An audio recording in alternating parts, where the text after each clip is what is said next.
और जो पापाचरण करके, अन्याय से, अधर्म से छीन झपट करके धन और सोचता है उसमें कुछ दान कर देंगे। जैसे किसी ने प्रश्न किया था ब्लैक और व्हाइट, कि अब हम तो ब्लैक और व्हाइट का मतलब काला और सफेद समझते हैं, तो काला धन का मतलब होता होगा अधर्माचरण या जो राजकीय विभाग से पास ना हो, उसे ही काला धन कहते होंगे।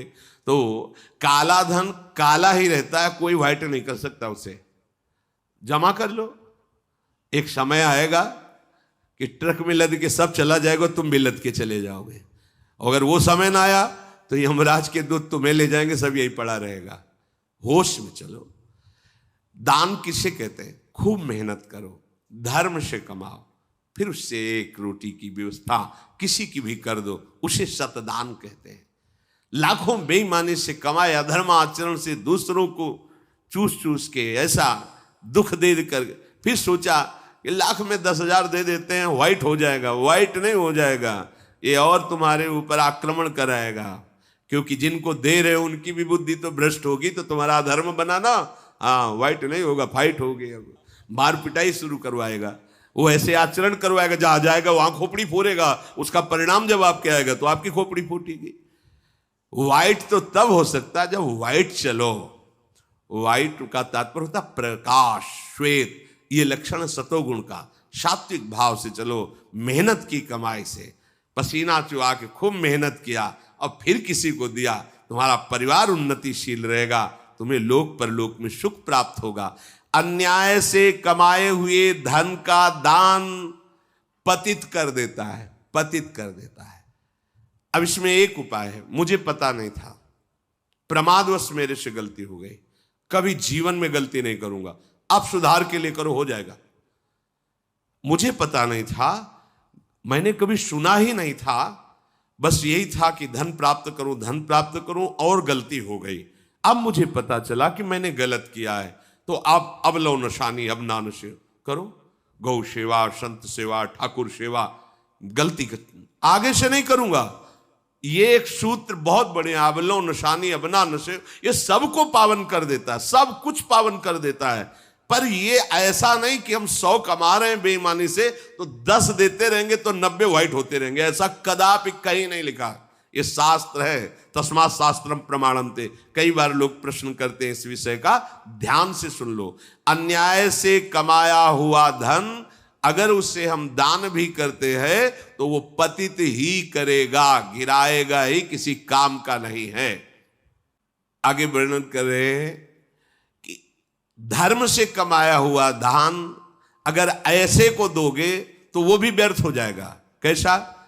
मिथ्यावादी, पापाचरण करने वाला, झूठ बोलता है, पापाचरण करता है, और आप उसे दान कर रहे हैं, बाद में वो पाप करेगा तो उसका फल आपको मिलेगा।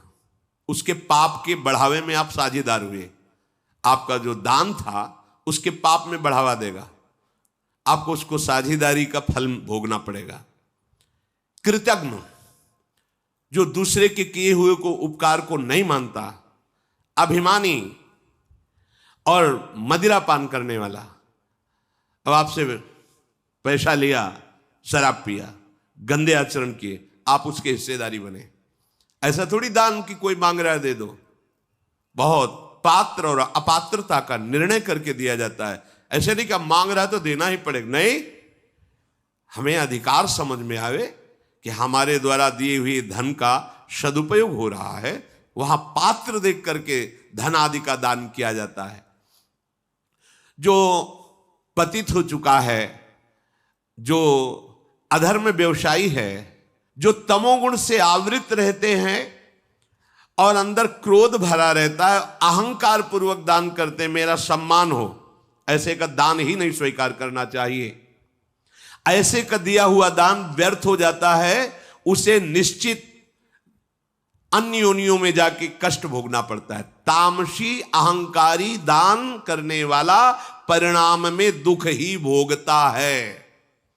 मैंने दिया, ये मैंने बनवाया, ये मैंने किया, ये तमोगुण का लक्षण अहंकार है। श्रेष्ठ मंत्रवेत्ता, सत मार्ग में चलने वालों को दैन्य होकर छुपा कर दान देना, ये उत्तम लोगों की प्राप्ति कराने वाला है। देखना है, धर्म से चलता है। हम जो धन देंगे उसका धर्म में प्रयोग होगा। मंत्रवेत्ता है, निरंतर मंत्र का अनुष्ठान करता रहता, पावर है। अगर हमारा धन ऐसी जगह गया तो हमारे पापों का नाश करके उत्तम लोगों की प्राप्ति कराएगा।